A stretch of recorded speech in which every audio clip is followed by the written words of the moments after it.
আজ আমি ভগবান হয়ে সেই কাজ করব। বলি কেন, কি করব জানো? এই যে এত বড় একটা যজ্ঞ করছো, রাজশাহী যজ্ঞ, যজ্ঞের যে দরজাতে যত ব্রাহ্মণ আসবে, যত বৈষ্ণব আসবে, যত ভক্ত আসবে, আমি ওই দরজায় বসে বসে প্রত্যেকটা ভক্তের চরণ দুটো ধোয়াইয়া দেব। শুধু তাই নয়, ভক্তের চরণ দুটো জড়িয়ে ধরে তার পায়ের ধুলো মাথায় নেব। আর কি করব জানো?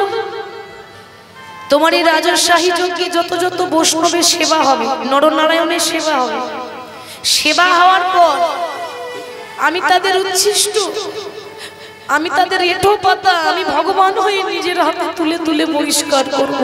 এ কি কৃষ্ণ, কি বলছো তুমি? তুমি ভগবান হয়ে এঁঠো পাতা তুলবে? কৃষ্ণ বলছে, সখা, এঁঠো তুললে যে কি ধর্ম হয় তুমি জানো না। তুমি যদি জানতে তাহলে কথাটা বলতে না।